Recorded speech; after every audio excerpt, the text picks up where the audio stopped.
Good evening, dear friends. Welcome to Spirit Reports of Life After Life. Every single Sunday at 6 p.m. Pacific Standard Time, we're here to study the second part of the beautiful book Heaven and Hell by Allan Kardec. We've been covering different categories of spirits, from the happy to the mediocre spirits, and we've been spending time with the suffering spirits. Those spirits who leave their physical form behind only to find intense suffering.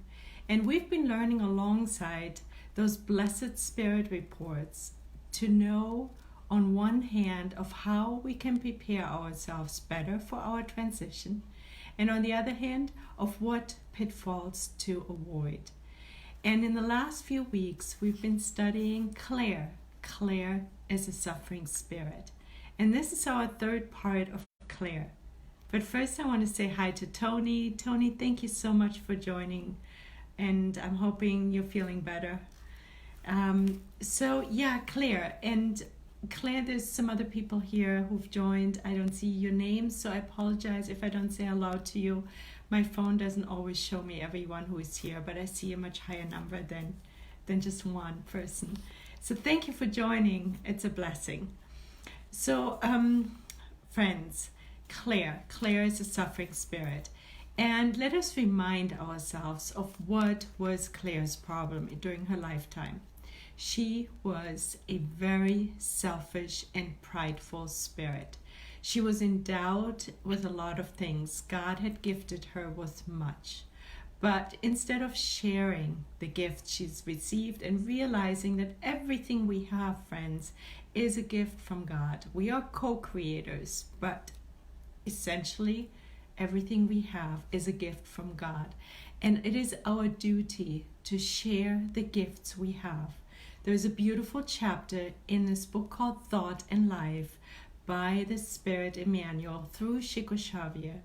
And it is in chapter 23, Assistance, where Emmanuel reminds us kindly that everything is on loan from God, and that it is actually our duty to share everything that we have received. So if we've received a lot of time in our lives, or if we've received a lot of money in our lives, if we've received a very intelligent mind with lots of knowledge in our life, for example, it is our duty, according to Emmanuel, to share those riches. Now, this is something that our friend Claire omitted. Now, let's see what happened with her. Hello, Sol, Teresa Castro, and there is Rod. So nice to have you, friends. Thank you for joining very much. It is so much more fun when people are joining, right, friends? To study together in our international classroom every Sunday night. So, above all, she regretted that she wasted her time. See, that's the thing. We have time. We all get allotted a certain amount of time in our lifetimes. And it may be 100 years, it may only be 30 years. We don't know. But it's another gift from God. And it is something that we need to use for the greater good. And Claire omitted that. And she had terrible regrets about it. And in a greater sense, Claire did not commit any offenses towards the human justice. But her offense was against the divine justice. And what was her offense in the camera view of divine justice? What do you think, friends? What was her crime? We kind of said it already. It was charity, lack of charity. Charity was not something that she had in her mind and in her heart. She had no indulgence, benevolence, and forgiveness. She did not share anything. So, since she didn't give anything to anyone, later on in her lifetime, she was tortured by, as she put it, an endless day. There was no interception by night, and that day was spent in absolute darkness and loneliness. She wasn't even gifted with an obsessor. So her particular effect of the cause she created during her lifetime was absolute loneliness, no connection. She hadn't given anything to anyone in her lifetime, and now she didn't receive anything from anyone, not even an obsessor, in her life after life. Isn't divine justice amazing? Yes, it always works. So she was tormented by herself, singly by herself, and that caused her an immense amount of pain. And let's see, at first she externalized her pain. She thought it was on the outside. But by her sixth invocation, she actually realized, she was invoked about 8 times. She realized that actually her own torture, that the torture resided within herself, actually within her own mind. And that is something very important for us to always remember, that when we are in pain, it is usually never coming from the outside. It is inside in our soul. It rests in our minds, in our feelings. The law of projection is a beautiful video that Hans Wilhelm, I think he's a German, put together, where he shows our mind like a camera, and we see everything through the lens of our camera. And as he so nicely puts it, so simply puts it, when you've spotted, you've got it.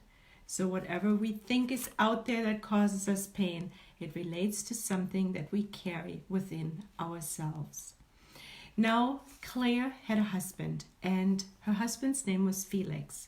And Felix was categorized as very superficial during his lifetime on earth. And he was also sensual, and due to the weakness of his character, he was quite violent. So he found himself, after his excarnation, also tortured. And he was rebellious and rejected self-reflection, and he found himself in absolute darkness, wandering around absolute darkness. So what we're learning from this situation is that there is no absolute or uniform rule as to the nature and the duration of our suffering in this life, in each lifetime. But right now, our lens, our focus is on life after life. Every single case is different, and every case is also different in its length.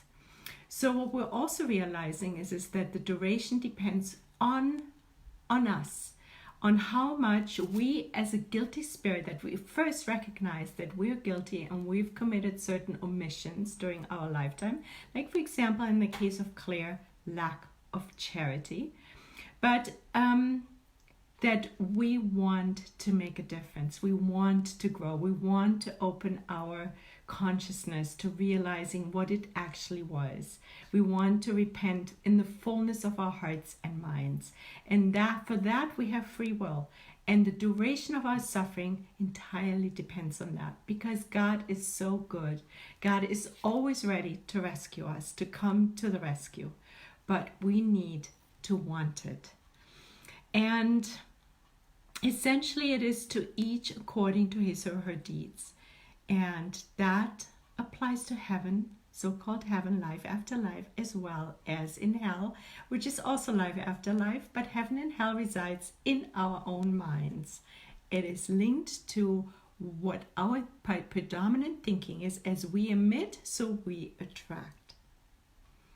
So let us see, friends. So Felix was in darkness, and he believed in nothingness. Felix is Claire's husband.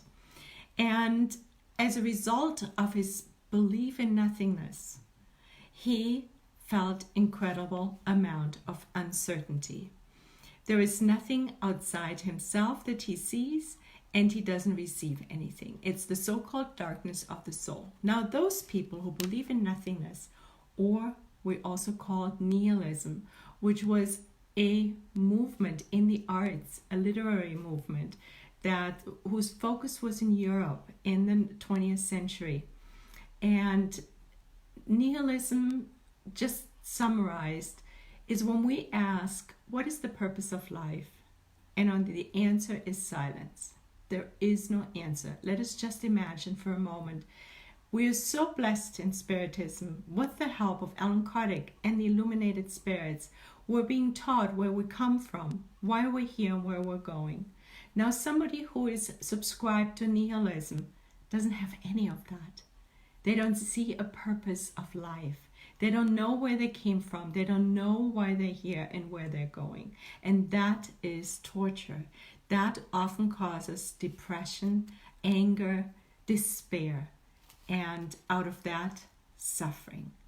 So both Claire and her husband suffered from this darkness.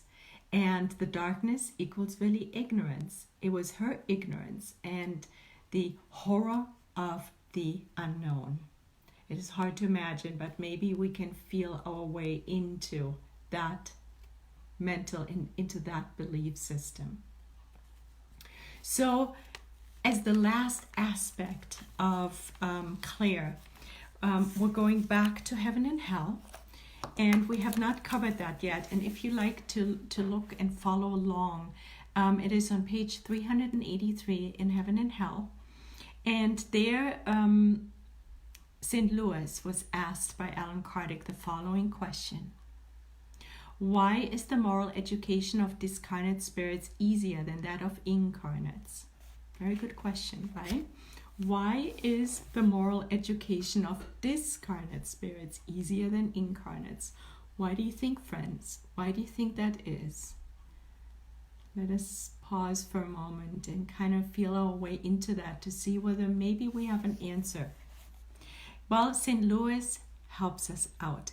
What he first says is, like, as an incarnate, we are constantly involved in a struggle. And it is the struggle between the contrary elements of which they are comprised of, namely we are comprised of. What do you think are our contrary elements that we are comprised of? Friends, any ideas? Well, the elements are our soul, which is our eternal self, which is very much less material in its consistency. It is very ethereal compared to the other element, which is our physical form, as long as we're incarnated. And we know that as an intermediary body, we have the perispirit, which links our eternal soul with our very short-lived physical envelope. And so that is our constant struggle between realizing that we're really living on an eternal lifeline. And this is but a glimpse of our entire life as a soul. But what we do as humans, as incarnates, we get easily trapped in the myopic view of this moment, this lifetime, and we can't look beyond it. And as a result, we cling to matter, and all of a sudden the scratch on the car is the end of our day. It's the end of our lives. We get a nervous breakdown because somebody keyed our car. So that is the struggle that St. Louis is referring to. So he continues to say, matter is easily influenced by an outside fluid. And if the soul does not brace itself against such influence, with all the moral power of which it is capable of, it allows itself to be dominated by its body as an intermediary. So what does he mean by the outside, that our bodies are easily influenced by an outside fluid? Well, later on he calls it the perverse influences. Well, we're constantly under the influence of stimuli. There is the bar we walk by, and then there is the multi-million-dollar homes that we see and all of a sudden want. And then there is the jewelry, and then there's the relationships.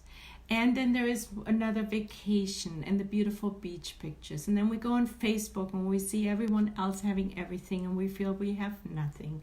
And so there is a lot of illusion coming, a lot of stimuli coming to our senses that tickle us, so to speak, that we want constantly more. We want more and better and more beautiful and more.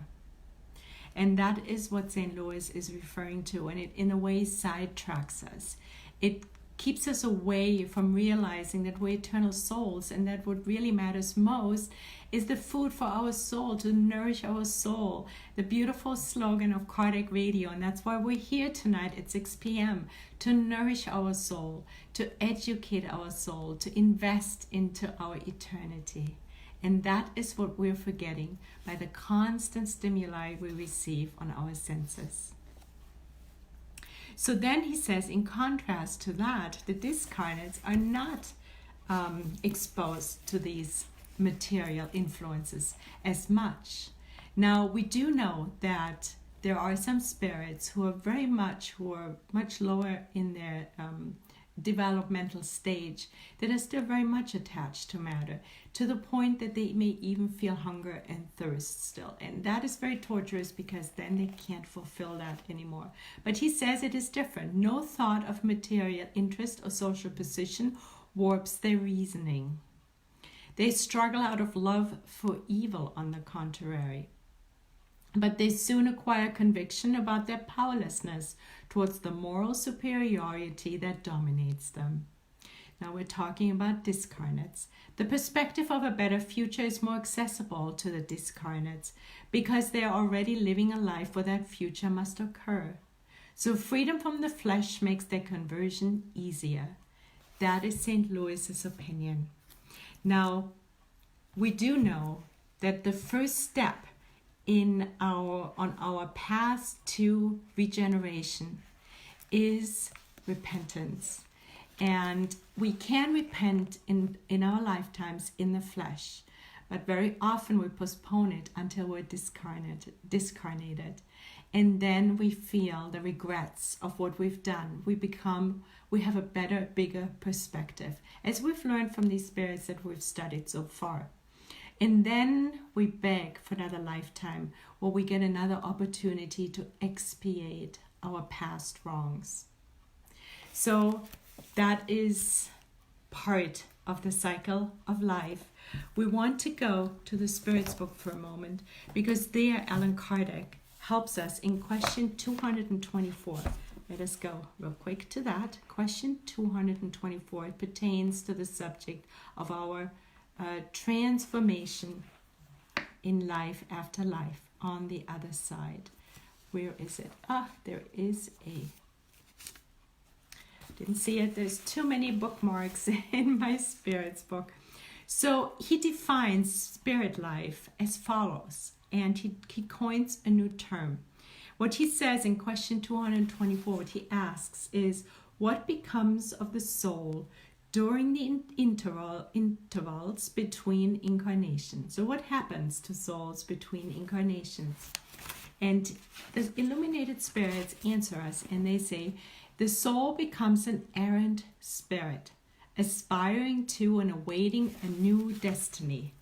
So he creates a new term for us, which helps us define a spirit that is between earthly lifetimes. Let us call it that way right now. It is an errant spirit. And that is how he calls the chapter. It's in chapter 6, and he calls it Spirit Life, and he called the subchapter or subtitle is Errant Spirits. So once we're excarnated and we live on the other side, we are errant spirits. Now let us see, in question 227 now he asks, how do errant spirits learn, since it can hardly be in the same way as for us? See how it links to what St. Louis says? So let's see what those illuminated spirits tell us. So how do errant spirits learn, since it must be different from the way incarnated spirits learn? The answer is they study their past and seek ways to evolve. They watch and observe what is going on in the realms through which they pass. They listen to the discourse of enlightened individuals and the counsels of spirits who are more evolved than they are, and this provides them with ideas that they do not yet possess. So obviously this describes the spirits who are already conscious enough to actually look back to their lifetimes and recognize their errors. Now we've learned from the suffering spirits, not every spirit is always available for this study. Some of them are still very much caught just in darkness and pain and blame. But eventually every spirit will wake up and then go over their lifetime and then be open to classes, to higher spirits, to their teachings, and what the illuminated spirits just taught us. So, and then in question 228, Allan Kardec asks, do spirits retain any of the human passions? Good question, right, friends? And the answer is, upon losing their corporeal envelope, high-order spirits leave base passions behind and retain only the ideals of the good. But low-order spirits once retain their passions. Otherwise, they would belong to the first order. So the least evolved we are, the more we are still attached to our passions. And that causes us pain. Because let us just imagine for a moment, we're really hungry, right? We've all been hungry in our lives. And we want to eat. Now let us imagine we're really hungry and we can't eat. And we can't maybe eat for years. But we're hovering around incarnates and they are eating, and that causes us incredible amount of pain. We attach ourselves to spirits who are eating and have the same desires we do, and then we become obsessors, and that does not either help them, the incarnates, nor us as excarnates. We get stuck in our evolution. So it is important for us to loosen our grips on material aspects, including food right now. And in a minute, we will move over to a beautiful article by Umberto de Campos, which will help with us. But before we do that, we have one more question that Allan Kardec asked that we think is important to hear. The question is, can a spirit progress while in the errant state? Remember, St. Louis said, actually, yeah. And here the answer is, it may improve itself a great deal. So when we're excarnated, we, in our errant state, we may improve ourselves a great deal. It always depends on our own will and desire. Remember, we have free will. However, the spirit puts its newly acquired ideas into practice only during corporeal life.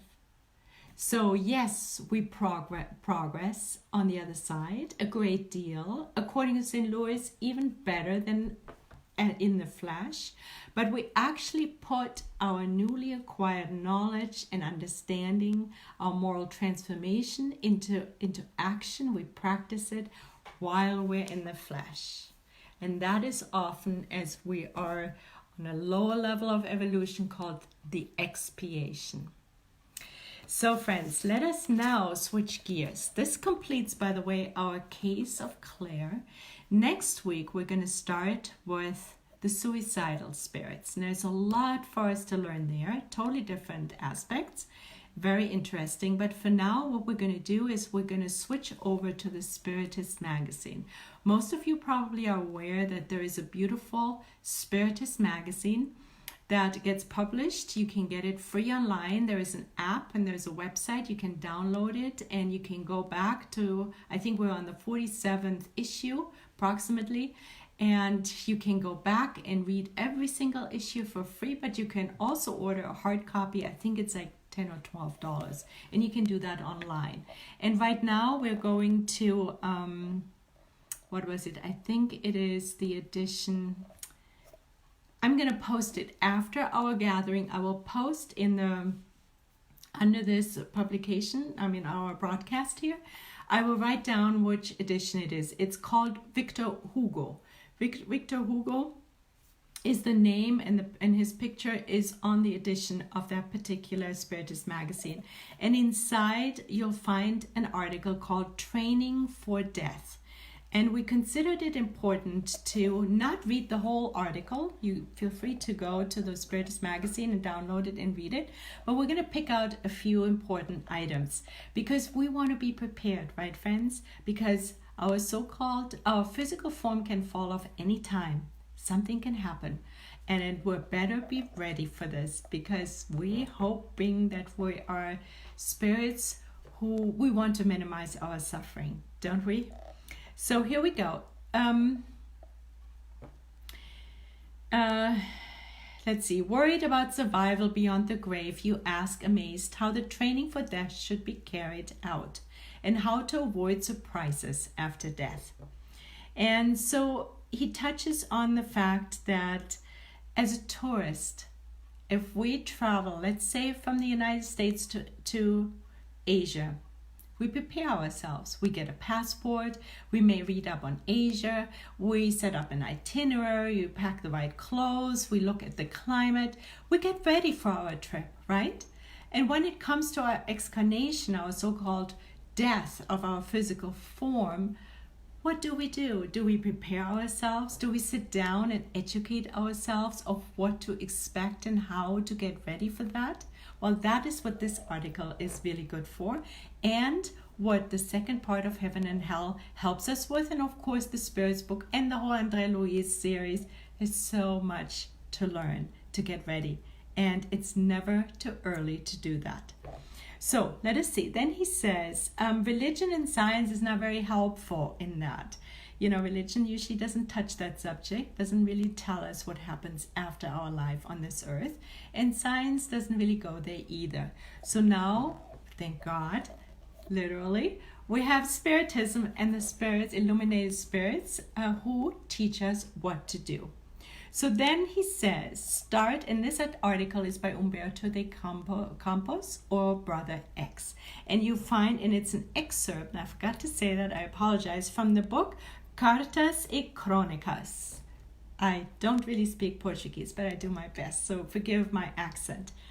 So he says, start the renewal of your habits at each meal.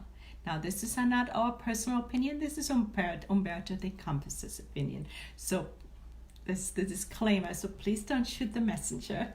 Just know that this comes from him. All right, friends? So, he says, start the renewal of your habits at each meal. So, we're invited to look at what we're eating. And now he says, gradually decrease the lust to eat the flesh of animals. The cemetery in the belly is a torment in the great transition. So he's saying that the more we eat meat, the harder it will be for us to excarnate. He calls it the torment during our great transition, which is our excarnation. Pork loin or veal fillet, seasoned with salt and pepper, do not place us far from our ancestors, the cannibals. So that is pretty harsh. Wow. So I'm glad we're sitting down, right? And it is something to ponder, to meditate on. It is a recommendation he's giving us to look at our food habits. And he's saying it because it puts emphasis, it hardens our third chakra. It puts emphasis on there, and our excarnatory process starts in the second and third chakra.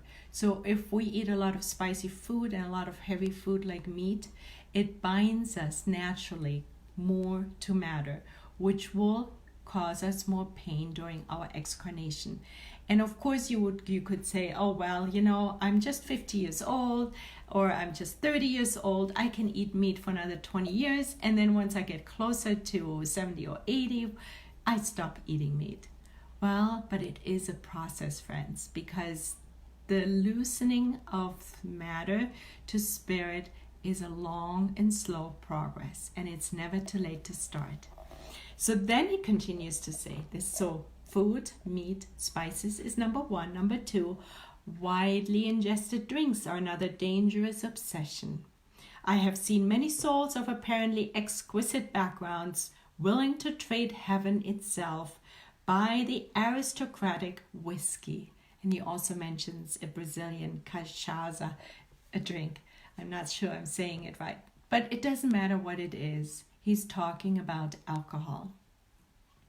And we've just had on Facebook, on Kardec Radio, probably related to the holidays, you know, a beautiful lecture by Dr. Vanessa Anzalone about drinking.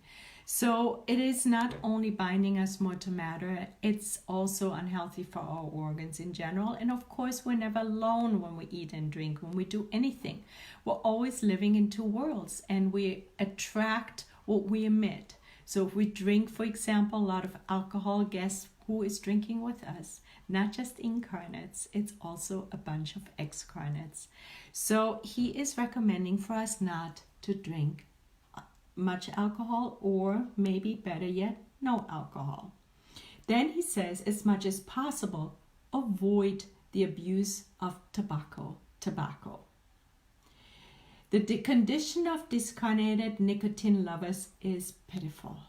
So this is number 3. Number 1 is meat and spices. Number 2 is alcohol.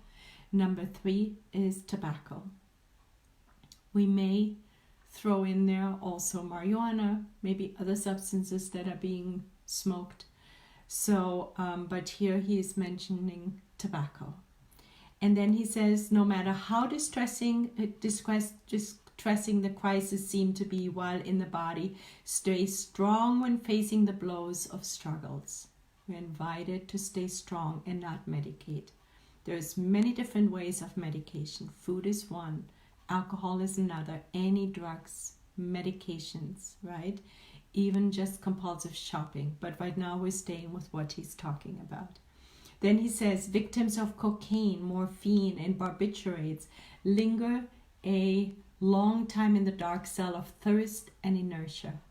So that is number 4, to avoid medications, drugs of that nature. There is a epidemic right now in the United States, opioid epidemic. A lot of people receive pain meds that contain opioids, and that causes a whole other new host of problems.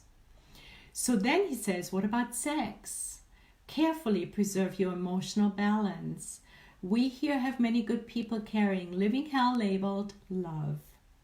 So here now we're talking about the second chakra. And we're invited to examine our habits around sex. We have the internet with a lot of stimuli if we choose to go there. Often people confuse love with sex. Yes, it can be one and the same, but very often sex is not love, and it becomes a habitual release, or it becomes like a meal. People schedule it. There's so many aspects, and we don't want to go into the depth of it, but I'm hoping you are willing to meditate on that. So we have food, we have meat and spices, we have tobacco, we have alcohol, we have other drugs, and sex to look at. All of this binds us to matter and makes it hard for us and difficult in our excarnatory process. Then he continues, if you have some money or hold any earthly possessions, do not postpone donations if you're really inclined to do them. Great individuals whom we admire in the world for their skill and power with which they materialized important business here appear in many instances near us like desperate children, for they do not get to manage their checkbooks any longer. I work with the elderly, those at the end of life. Most of them have dementia. There's a lot of pain because of the lack of control of their lives. They have not prepared. From my observation, the people I've been working with are not prepared. They have not released their duties. They have very much still stuck in matter and are upset that they can't control their lives on the material plane as they were used to. And this is what he is referring to. So we're invited to share our material goods as much as possible, to not amass and release, to share. We need to remember they're gifts from God. So then he says, within your family, be careful regarding your living will. Fatal diseases may assault anyone at any time. And if your paperwork is not in order, you will suffer much humiliation in the courts and notaries. It's funny how he puts that. But we're invited to take care of our affairs, accounts, living will, right? leaving it all organized. And we will be looking at something else in a minute about that.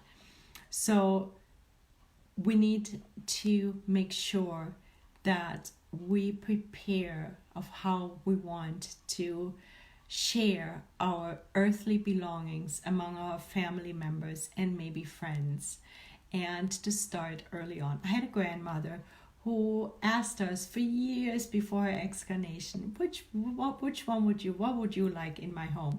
And she would put little stickers on the back of every single item, so that after her excarnation, she wanted it to be peaceful in her family. There was just one little act where she prepared herself. Above all, do not cling too much to your blood ties. We're now invited. Love your wife, love your children, and love your relatives in moderation, certain that one day you will be apart, and thus they will almost always act contrary to your will. Do not forget that in the present state of terrestrial education, with some loved ones register your extraterrestrial presence. So talking about the future. If you already have the treasure of a religious faith, live accordingly to the precepts you embrace. Do the most good you can. Always do the good. Without worrying about pleasing everyone. Convince yourself that if you do not feel sympathy for certain individuals, there are people who hardly tolerate you. Ouch. That hurt, right, friends? Let's repeat that. So we're invited to be kind to everyone, to share of ourselves and our earthly belongings, to be generous, charitable. And we're also invited to not cling too much to our family members, because our ties may be temporary. Not all family ties are long-term. It depends on the situation. And then we're invited to ponder that if we don't like everyone in our vicinity, our family and friends, maybe work, co-workers and so forth, we need to remember that they are people who hardly tolerate us. Yes, right? It always goes both ways. So if we don't like everyone, not everyone likes us. As a matter of fact, may not be wanting to tolerate us. So we need to remember that. And that loosens us up a little bit too, right? Therefore, keep your noble smile at all circumstances, Umberto de Campos tells us. Work always, work incessantly. Service is the best solvent for your grievances. Service is the best solvent for your grievances. Help yourself through the loyal fulfillment of your duties. Help yourself through the loyal fulfillment of your duties. How beautiful, right? Does that help us to get ready for our transition? As far as duties are concerned, we're reminded of this beautiful book, Thought and Life by Emmanuel. There is a chapter on duty. Can you believe it? What is it? It's chapter 21. He dedicates a whole chapter to duty. Now, we may have a preconceived notion of what duty is. Yeah, getting up in the morning, getting the kids ready for school, making our lunch and breakfast, going to work, coming home, making dinner, and blah, blah, blah, and so forth, right? But Emmanuel, in his brilliancy, gives us a new dimension of the definition of duty. He defines duty as a series of activities in the arena of goodness. A series of activities in the arena of goodness. So duty is fulfilling to do the good. We're doing the good while we are fulfilling our duties. We will be perfectly present in our jobs, not sitting behind the computer and texting and playing on Facebook video games or whatnot, only working when the boss comes in. No, we're fulfilling our duty. But while we do that, we even go one step further. We do the good. He says it's a series of activities in the arena of goodness. Isn't it beautiful how Emmanuel always opens up the ceiling into a cathedral? It's not a flat ceiling. It's always like a cathedral ceiling. So we expand our vision, so to speak. He says, Yeah, and then in the next chapter, he says that we develop feelings of guilt when we do not fulfill our duty. So if we develop feelings of guilt whenever we avoid fulfilling our duties, and that then leads to remorse, and that gets us sick. So feeling guilty is not a good thing. It gets us sick, and it lowers our vibration, and it has devastating impact on our lives. He says also neglecting our duty also causes painful results, demanding restitution with each incarnation. So, for example, in the case of Claire that we just talked about, she did not fulfill her duties. She was selfish. She did not do a string of good deeds during her lifetime. As a result, she must have harbored some guilt, and later on, she walked around tortured by nothingness. So that is what we want to avoid, and also to prepare ourselves for the process of our excarnation. So this article is beautiful. There's more in it. So I invite you to look it up. Again, I will post it for you after our session. So you can go to the Spiritist magazine and look it up. So let us see. In the meantime, there is an article, actually a book that was written, which is a non-Spiritist book. And it is called, I found it online, A Beginner's Guide to the End. Practical advice for living life and facing death. So even if you want to, this is even a little bit more mundane, but very, very practical of how we can prepare ourselves for our transition.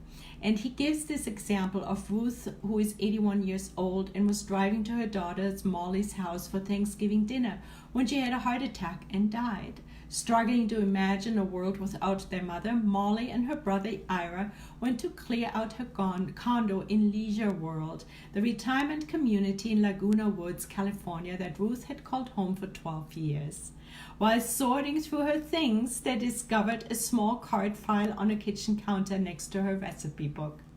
They opened it up and, expecting guidance on how to make brisket, they found a box where their mom had set aside all her papers, explaining exactly where to find what, how many accounts she had, and so forth and so on. And from that experience, she wrote this book. And then she goes on to say, I'm going to post it for you too afterwards, so you can read it if you like. We're not going to read the whole thing. But here she summarizes. She suggests that we create a file, a shoebox, or a drawer in a chest, whatever we want, to put all of our financial and other belongings in, so that our children will have an easier time undoing those aspects. I lost both of my parents already, my mother about 4 years ago, and it was quite the nightmare. You know, it can take a lot of time and energy to find what the parents had, if they lock things up, where the keys are. There's so many details. It is mind-boggling, and it can take years for children to undo, our lives. And so it is, from my perspective, a charitable act for us to do this kind of work, to create the shoe box. Now let us see, she goes into it. She mentions a few things. Of course, she goes into it in the book much more in detail, but here are just some little teasers for us to think about. She says in this When I Die file or shoebox or whatever it is that we want to create, she says put an advanced directive that's signed and notarized if necessary, an advanced directive. There's also the pulse, that is this pink sheet, where we specify with the help of our doctors of what kind of care we want in case of an emergency. And that can be posted, or should be posted, on our refrigerators. I got one. It felt funny because I consider myself still pretty young, but since I'm working with the older people and I've seen many emergencies, it is vital, because the ambulance comes into our homes and looks for that sheet. And if we haven't specified how much intervention in tubing and force feeding we want, then they will give us the most care, and that can be against our will. But at that time, it is too late for us to change the direction the medical profession will go. So that is very important. Then she says, a will and living trust with certificate of trust. So it is good to have a will or a living trust set up. A living trust helps our children or those who will inherit our belongings for tax reasons. Then she says, put together your marriage or divorce certificates, because inevitably those people who stay behind will need those. She says, add, and this is really important, passwords for our phones, for our computers, our tablets, our email accounts, social media accounts. All those passwords, to have them printed out, to have them all available, because all people who will undo our lives will need them. Then she says, instructions for your funeral and final disposition. Yes, so we need to specify what we want to be done with our bodies. And then she mentions an ethical will. Now that is interesting. And lastly, letters to loved ones. So what does she mean by an ethical will? Let us see. She goes in, an ethical will is a complement to your will, not a replacement. I like to say it's your values alongside your valuables. Very interesting, right? It is our values alongside our valuables. She says, putting ethical will is putting your values on paper, and it can act as the explainer why you made certain choices in your legal will. It can act as, or one couple we spoke to decided they didn't trust their siblings enough to raise their children should they die. So when they wrote a will and trust, they assigned guardianship for the kids or family, close family members. Creating an ethical will for you when I die file doesn't have to be a big deal. It can consist of things you're already doing, collecting quotes you like, or journal entries. And they also, what we can put into an ethical will is explaining, our philosophy, what we know, what we would like to tell our children or family members as a last, advice, which could be very important. And it's even in the Bible. There have been cases, and in other books, in Spiritist books, where those who are excarnating are giving advice to their family members that are present. And all of this, we never know how our excarnation will look like, can be summarized in an ethical will. It's a beautiful aspect. Dear friends, there is so much for us to prepare ourselves with.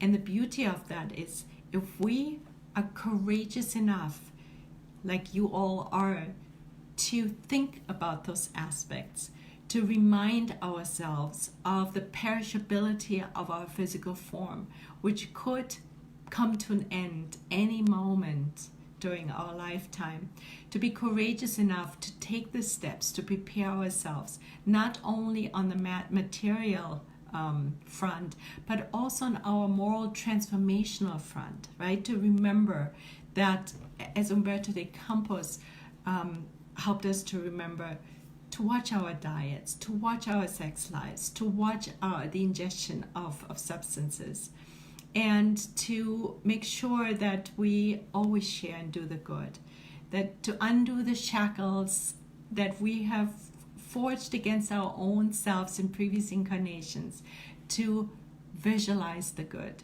to feel the good, to speak the good, to mold the good with all the resources we have, as Emmanuel teaches us in the beautiful book Thought and Life.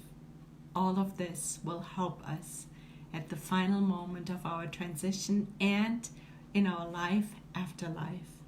Dear friends, we're closing with a prayer that is very dear to my heart, and to me is the prayer that serves as a divine reminder of how to live our lives, of how to prepare ourselves for our transition, the final grand transition, and to see the so-called death in the right light. It is the prayer of St. Francis. And I invite you, if you can, to close your eyes, to have your hands rest on your thighs, palms facing upwards, opening your hearts and minds, connecting with God. And with gratitude, Lord, make me an instrument of your peace. Where there is hatred, let me sow love. Where there is injury, pardon. Where there is doubt, faith. Where there is despair, hope. Where there is darkness, light. And where there is sadness, joy. O Divine Master, grant that I may not so much seek to be consoled as to console, to be understood as to understand, to be loved as to love with all my heart, for it is in giving that we receive.